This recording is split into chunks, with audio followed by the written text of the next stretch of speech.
명절을 지내시고 다시 일상으로 돌아오셨습니다. 세상 일을 하기 전에 먼저 성전에 오셔서 하나님께 예배하는 여러분들을 주의 이름으로 환영합니다.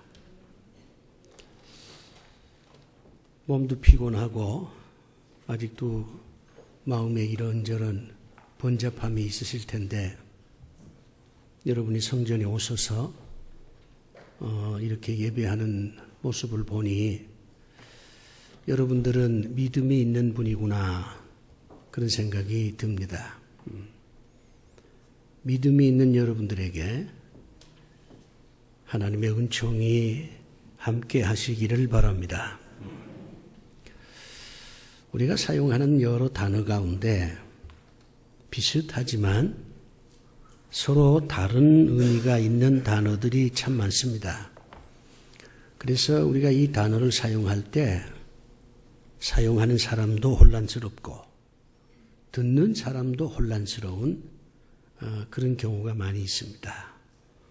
그 가장 대표적인 게 지식이라는 말과 지혜라는 말입니다. 지식과 지혜. 분명히 서로 다르거든요. 그러나 지식과 지혜를 우리가 구별해서 사용하지 않고 그때마다 어떤 때는 지식이라고 얘기하고 어떤 때는 지혜라고 얘기하고 이렇게 지금 이 두 단어를 사용하고 있습니다. 엄연히 달라요. 예를 들면 이 지식은 분석적입니다. 우리가 어떤 사물을 이렇게 분석적으로 설명을 하잖아요. 그거는 지식이다. 이렇게 이제 우리가 얘기를 하고 지혜는 종합적입니다. 분석된 모든 것을 하나로 묶어서 어떤 것을 얘기할 때 참 지혜가 있다 이렇게 표현을 합니다. 지식은 이해를 중심으로 하고 있고 지혜는 행동을 중심으로 합니다. 지식이 많은 사람이 지혜가 없을 수가 있어요. 아는 건 많은데 행동을 안 하니까 지식은 있으나 지혜가 없다. 이렇게 얘기를 하는 겁니다. 이 지식은 주로 서양에서 많이 발달했습니다. 서양에서. 그런데 이 지혜는 우리 동양에서 많이 강조를 했습니다. 이 지혜라고 하는 말을 한마디로 정의를 내린다는 게 굉장히 힘들어요. 제가 나름대로 이걸 어떻게 쉽게 그러면서도 정확하게 지혜라고 하는 이 단어를 풀어낼까 고민을 좀 했어요. 그래서 제 나름대로 지혜에 대해서 이렇게 정의를 내립니다. 지혜란 인간과 사물과 사건의 어떤 상호 연관성을 찾아내고 좀 어려운 표현이네요. 우리가 이제 세상 사는 여러 가지가 있지만 핵심은 세 가지예요. 인간, 그리고 사물, 사물이라고 하면 마이크, 핸드폰, 안경 이런 걸 사물이라고 그러잖아요. 꽃, 해, 달 이거 다 사물입니다. 그 다음에 사건, 뭐 여러 가지 사건이 있잖아요. 그 명절 때인데 뭐 일가족 뭐 5분이 생활고에 시달려서 자살을 했다. 이건 사건이잖아요. 이번에 뭐 이 안무개 씨가 국무총리가 됐다. 이거 사건이잖아요. 인간과 사물과 사건. 이게 역사를 만드는 거예요. 여기에 대한 어떤 상호 연관성을 파악하고 이게 다 서로 연결되어 있습니다. 꽃이 지는 거와 꽃이 피는 거 연결되어 있어요. 어떤 사람이 자살하는 거 이것도 정치, 경제, 사회와 다 연결되어 있어요. 상호 연관성을 파악해서 거기에 질서를 부여하고 그리고 실생활에서 생기는 여러 가지 문제를 해결하는 능력, 이것을 지혜라고 말할 수 있다. 이렇게 저는 정의를 내립니다.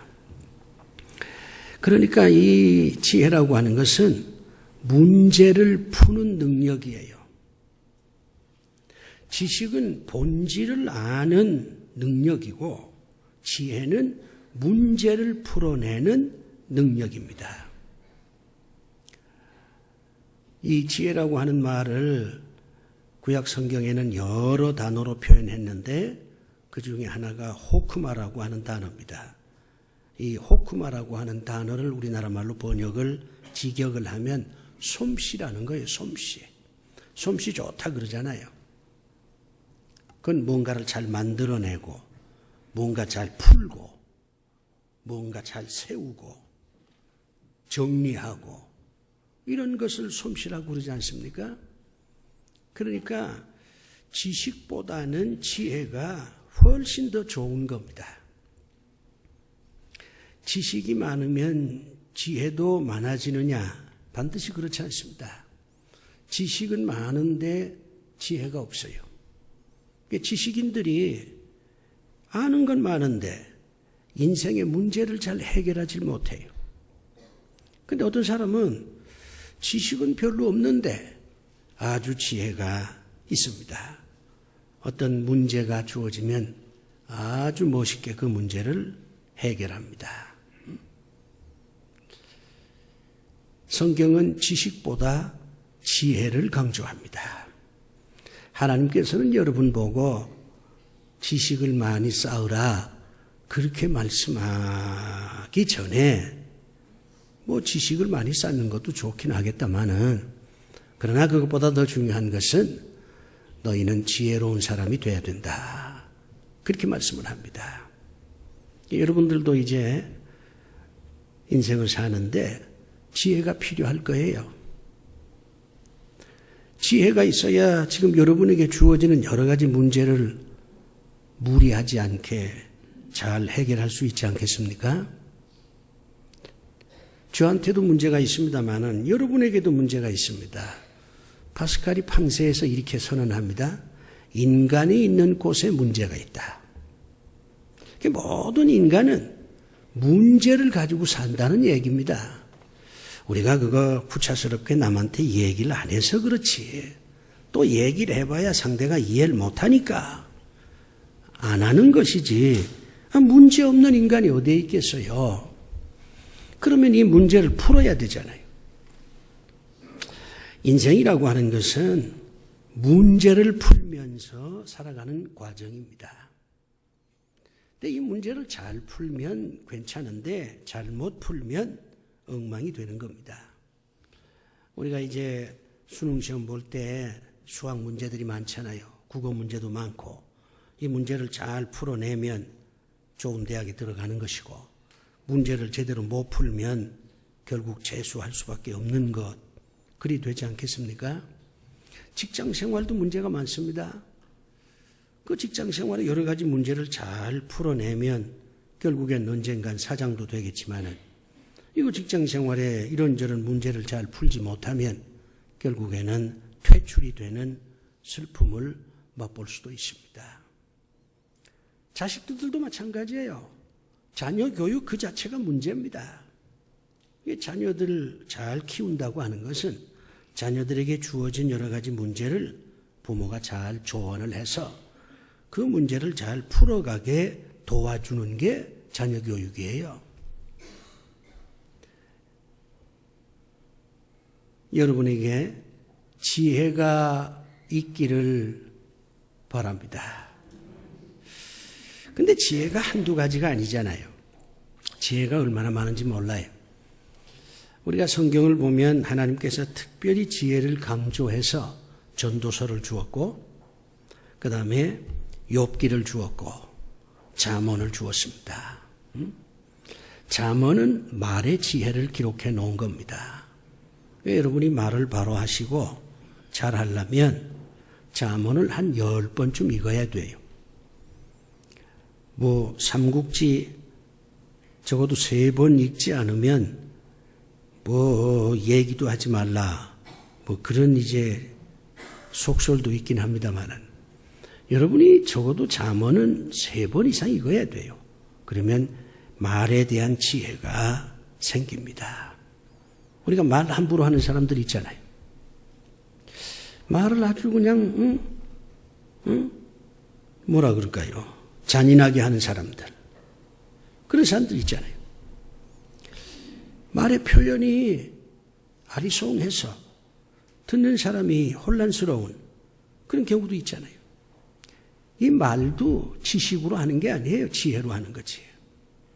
그러니까 말에 대한 지혜를 여러분이 배우시려면 잠언을 한 3번, 4번 읽으시면 됩니다. 욥기는 뭡니까? 고난에 대한 지혜예요. 인생이라는 게 고난의 연속이잖아요. 고난 없이 인생 살 수 있나요? 우리가 이제 고난이 주어지면 그 고난 자체가 문제입니다. 이걸 어떻게 내가 해결해야 되느냐? 불평한다고 고난이 해결됩니까? 당신 때문이라고 남한테 욕을 한다고 그 고난이 해결이 돼요? 욥기는 고난이 주어졌을 때 고난의 문제를 어떻게 해결할 것이냐, 거기에 대한 지혜가 기록된 하나님의 말씀이에요. 전도서는 뭡니까? 허무에 대한 지혜예요. 인생이 허무한 거 아니에요? 인생이 허무한 겁니다. 여러분이 나이 들어보면 인생이 참 허무하구나. 이제 나이 들면요, 젊었을 때 아주 심각하게 생각했던 거 그게 아무것도 아니구나 하는 걸 알아요.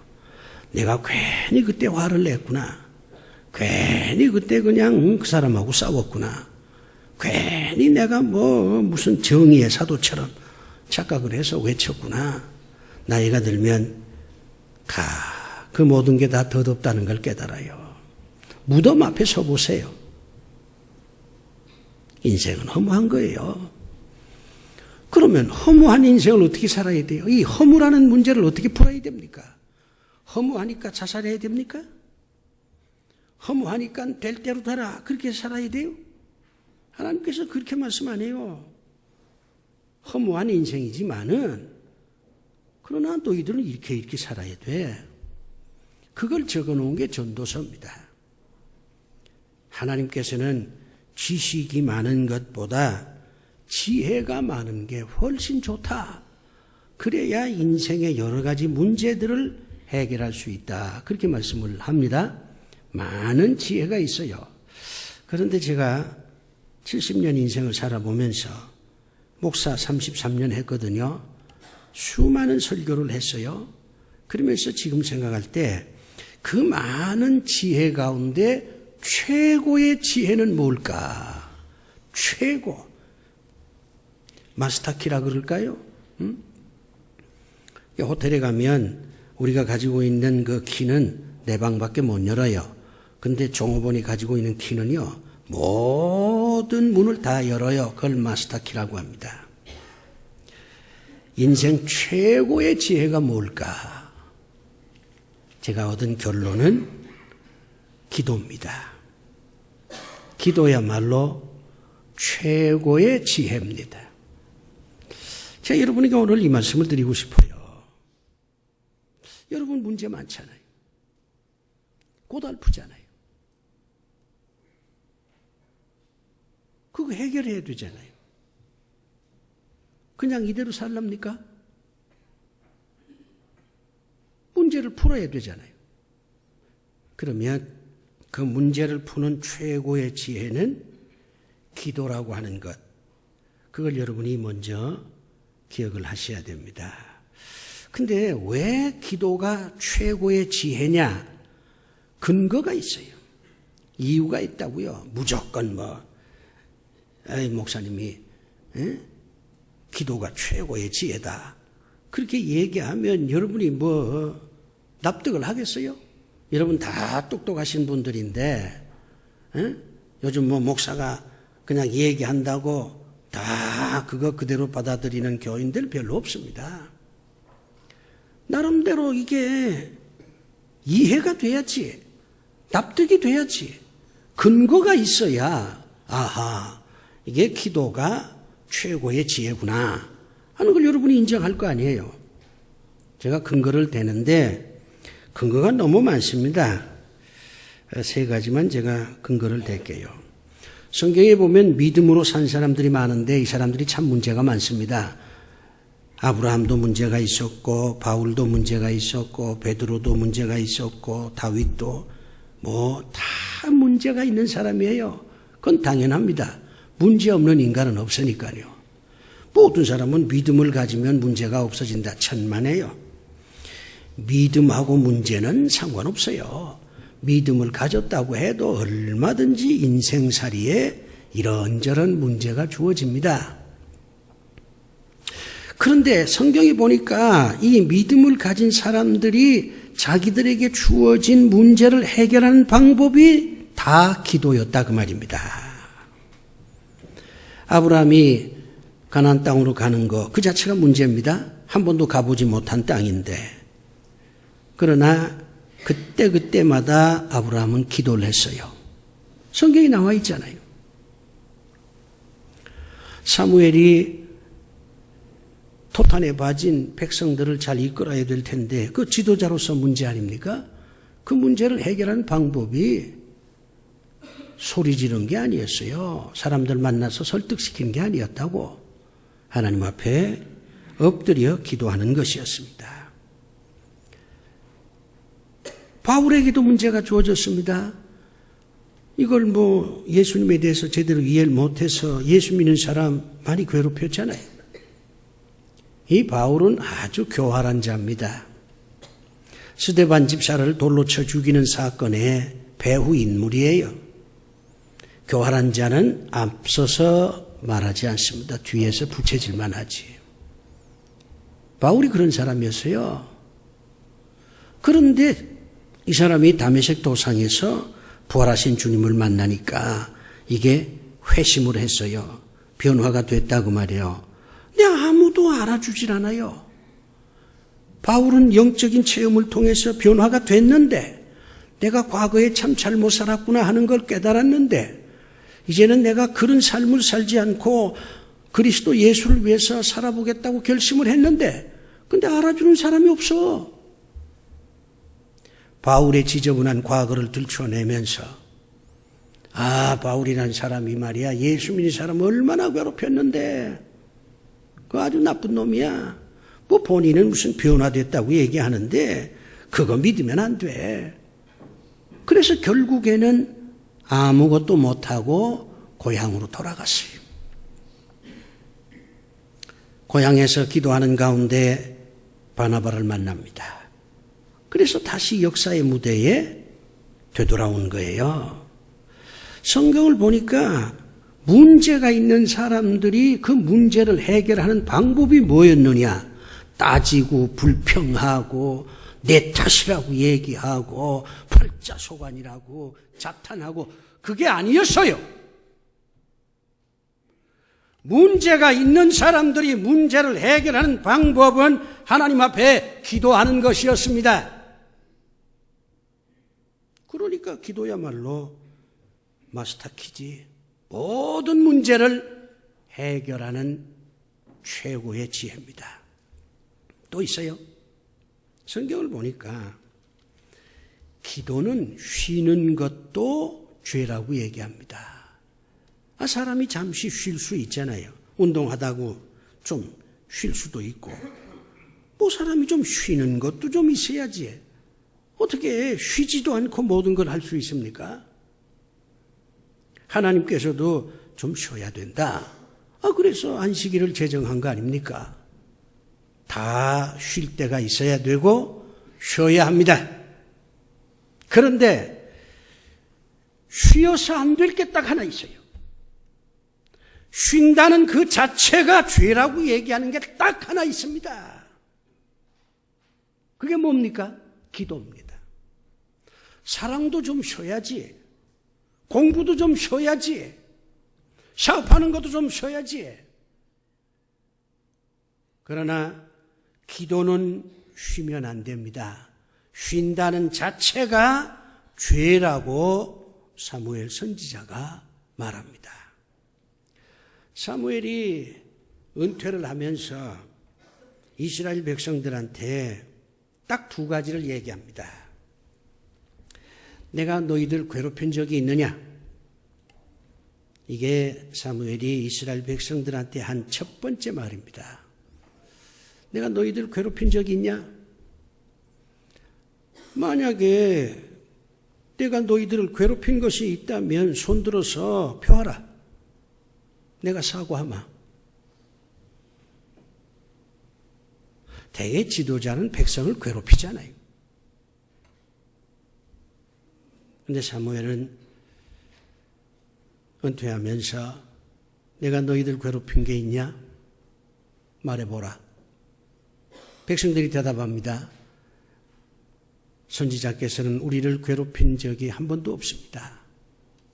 두 번째 말합니다. 나는 기도하면서 이 일을 했다. 기도는 쉬는 것 자체가 죄다. 그러니까 너희들도 앞으로 인생을 살면서 기도하면서 살라. 이게 선지자가 물러나면서 뭐 서로 사랑하라, 뭐 나라를 잘 지키라, 뭐 열심으로 뭐 돈을 벌라 하고 싶은 얘기가 얼마나 많았겠어요. 그런데 사무엘은 다 그런 얘기를 제해버리고 딱 하나만 얘기합니다. 기도하면서 살아가라. 왜 그랬을까요? 사무엘은 자신의 인생을 돌아볼 때에 자기가 다스리는 이스라엘에게 수많은 문제가 주어졌지만 그 문제를 하나님 앞에 기도함으로 해결되었다고 하는 체험이 있었기 때문에 다른 구질구질한 얘기하지 않고 기도는 쉬는 것 자체가 죄야. 나는 기도를 쉬어본 적이 없어.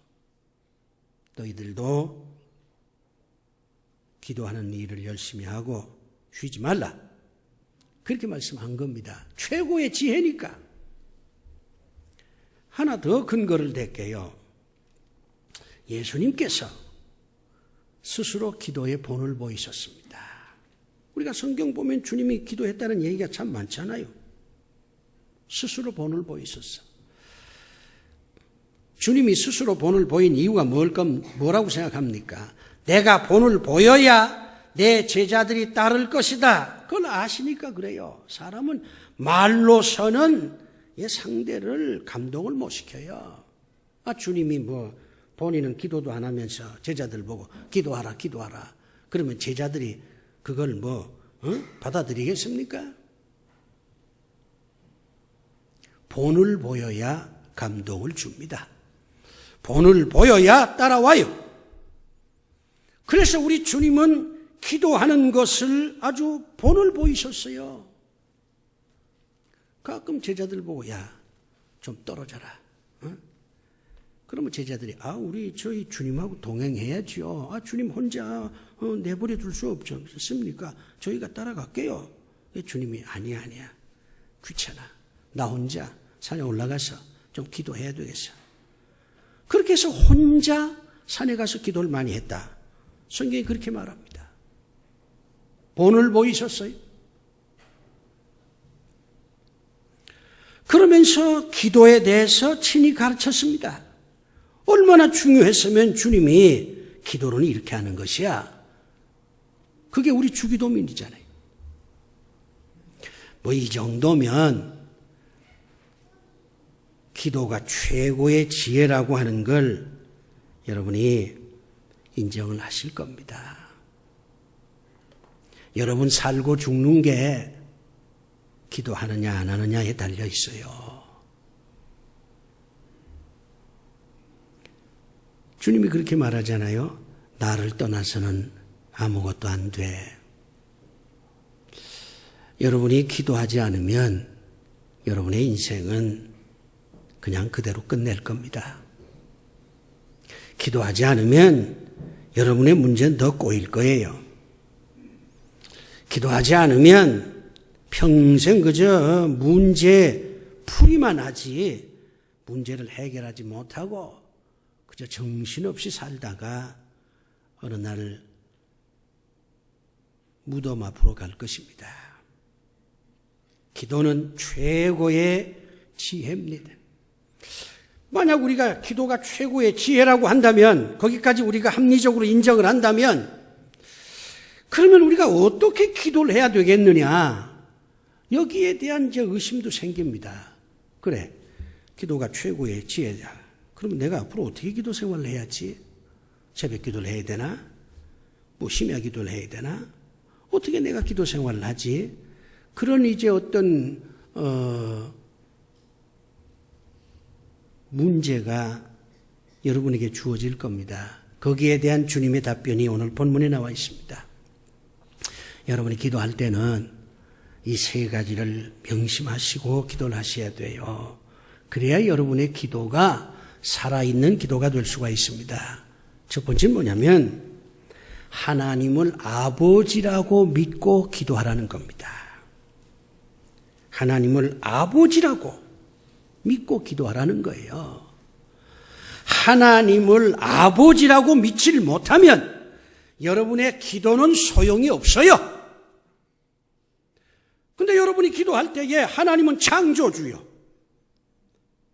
하나님은 무슨 정의의 사도, 정의의 하나님이요.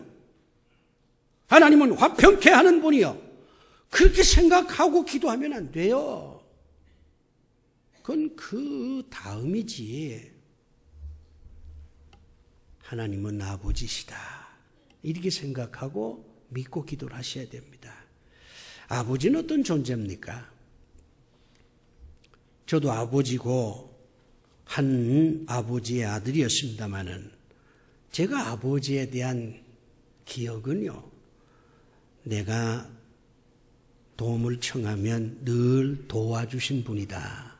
이게 내 기억 속에 남아있는 아버지 상이에요.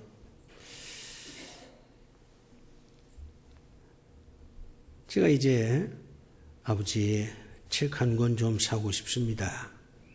그러면 저희 아버지가 얼만데? 예를 들면 5,000원입니다. 그래?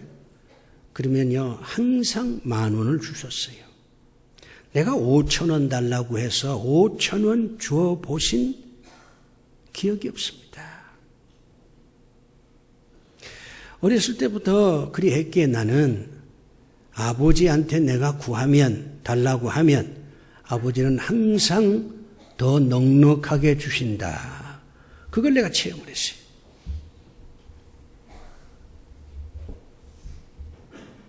아버지한테 부탁하면 아버지는 반드시 들어준다. 그게 내 가슴에 어려있는 아버지상입니다. 그래서 나도 내 자식들이 뭘 달라고 하면 항상 더 넉넉하게 주려고 했습니다. 내가 설령 못 쓴다고 하더라도 아들이 10,000원을 달라 그러면 15,000원을 주었고,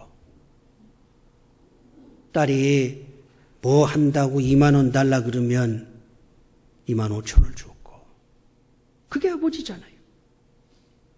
아버지가 자식들한테 인색할 수 있습니까? 없어요. 자식한테 인색하면 그건 아버지가 아니에요. 우리가 기도할 때에 하나님은 나의 아버지시다. 내가 하나님께 이거를 좀 해주세요. 이렇게 부탁을 하면 하나님께서 그래, 내가 해주마. 그런 아버지다. 이런 게 없으면 어떻게 우리가 하나님 앞에 나와서 이거 해달라 저거 해달라 기도할 수가 있겠습니까? 기도할 때만은 하나님은 아버지라고 믿으세요.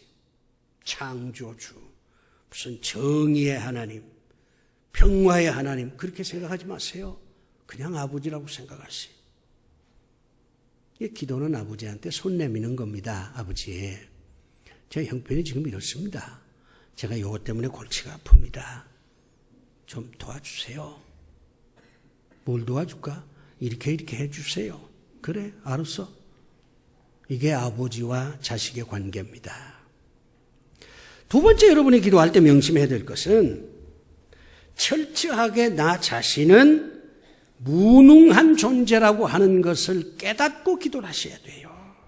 여기에 참 기도의 어려움이 있습니다. 오늘 현대인들이 다 똑똑하잖아요.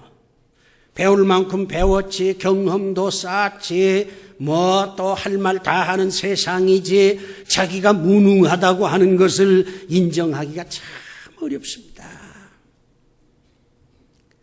그러니까 여러분 기도가 안 되는 거예요. 기도해도 하나님께서 침묵해버리는 겁니다. 똑똑한 사람 기도하면요, 하나님께서 너 똑똑하지 않아?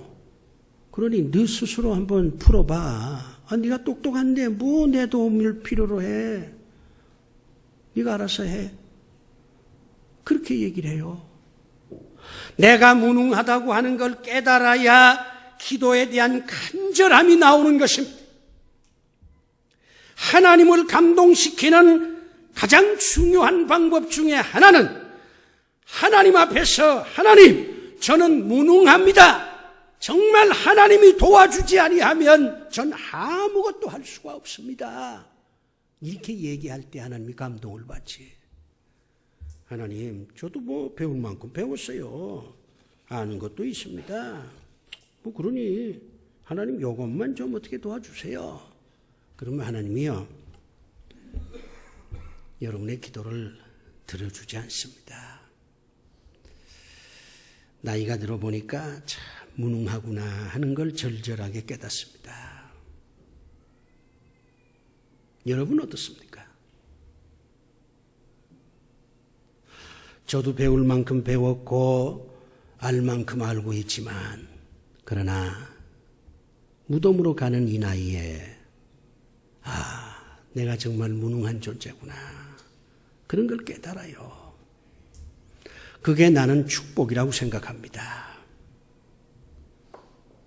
여러분도 여러분이 무능하다는 걸 인정하세요. 그 인정하면 참 편해집니다. 내가 무능하다는 걸 인정하면 하나님께로 가는 것 외에는 다른 방법이 없어요. 하나님께 가는데 참 마음이 편해요. 또 하나입니다. 기도야말로 하나님을 대접하는 행위라는 걸 아세요. 우리가 하나님께 예의를 지켜야 되잖아요. 하나님을 대접하는 최고의 방법이 뭐냐? 하나님께 기도하는 것입니다. 우리가 하나님께 기도하면 이거 하나님을 대접하는 거잖아요. 그러면 하나님도 우리를 대접합니다. 오늘 본문에 그렇게 말하지 않습니까? 그러므로 무엇이든지 남에게 대접을 받고자 하는 대로 너희도 남을 대접하라. 우리가 기도하면 하나님을 대접하는 것입니다. 그러면 하나님도 우리를 대접하십니다. 그게 기도 응답이잖아요. 기도는 지금 여러분이 가지고 있는 모든 문제를 해결하는 최고의 지혜입니다. 근데 이제 우리가 기도를 하다 보면요, 뭐 얻어지는 유익이 많은데 제 경험을 얘기한다면 기도를 하면 세 가지 유익이 있어요. 첫 번째 유익은 하나님하고 나하고 굉장히 가깝구나 하는 걸 느껴요. 관계가 좋아지는 겁니다. 기도를 하면 할수록 하나님하고 가까워집니다. 가까워져요. 하나님과 가까워진다는 게 얼마나 큰 축복이에요. 이웃사촌이란 말이 무슨 뜻입니까? 뭐 사촌이 저 미국에 있어도 말이요, 너무 멀리 떨어져 있으니까 도와줄 수 없어요. 그런데 앞집에 사는 사람은 이건 뭐 피도 다르고 성도 다르고 다 달라. 근데 바로 앞에 살아. 이웃이야. 그러니까 금방 가서 나 좀 도와줘. 나 지금 여행을 가야 되는데 그동안 우리 집도 가끔 좀 살펴줘. 그러면 앞집에 있는 사람이 걱정하지 말아요. 내가 가끔 당신 집 이상이 있나 없나 내가 살펴줄 테니까. 하나님을 멀리 두면 여러분 손해입니다. 하나님을 멀리 두면 여러분의 문제는 풀리지 않아요. 기도하면 느껴집니다. 하나님하고 내가 상당히 가까워졌구나 하는 걸 느껴져요. 거기서 자신감도 생기고 모든 것들이 새로워지는 체험을 하게 됩니다. 두 번째 유익은 뭐냐면 기도하면요. 이건 우리가 다 아는 얘기입니다. 하나님의 도움을 받을 수 있습니다. 더 설명할 필요 없지요. 세 번째가 중요합니다. 기도 많이 하다 보면 세상에 돌아가는 것, 숨겨진 진리, 감추어진 보화, 그런 것들이 새롭게 발견이 돼요. 여러분 한강을 보세요. 겉만 보지 않아요. 그 속에 어떤 것들이 있는지는 여러분 못 보지 않습니까? 인생도 마찬가지입니다. 우리가 사람을 보아도 겉만 보는 것이지 속을 볼 수가 없어요. 어떤 역사적인 사건도 겉만 보는 것이지 그 속에 숨겨져 있는 것을 볼 수가 없습니다. 인생의 많은 진리들이 도처에 깔려 있지만은 우리가 그것을 발견하지 못하는 거예요. 그런데 기도를 열심히 하다 보면 통찰력이 생깁니다. 발견을 할 수 있어요. 저거구나. 저 사람이 좀 문제가 있겠구나. 이 사건의 본질은 이런 거로구나. 인생을 발견할 수가 있습니다. 숨겨진 진리를 발견할 수가 있어요. 이 정도면 제가 합리적으로 잘 여러분에게 설명을 해드렸다고 생각을 제가 해보는데, 자, 이래도 여러분 기도 안 하시겠습니까?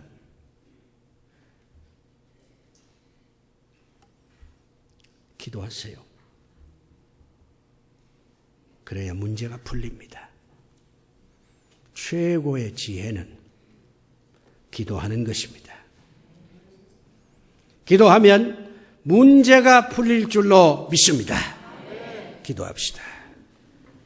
아버지 하나님, 우리에게 문제가 많습니다. 그러나 기도하면 문제가 다 풀린다는 것을 우리 모두가 믿게 하여 주시옵소서. 우리가 때때로 교만하고 방자해서 기도가 최고의 지혜라는 걸 인정하지 않으려고 합니다. 그래서 문제는 더 복잡해지고 세상살이가 더 힘들어지는데, 오늘 하나님께서 기도하라. 기도야말로 최고의 지혜다. 그리 말씀을 하셨습니다. 원하옵기는 성령께서 저희를 좀 도와주셔서 기도로 문제를 푸는 지혜로운 저희들이 되게 하여 주시옵소서. 예수 그리스도 이름으로 기도드리옵나이다. 아멘.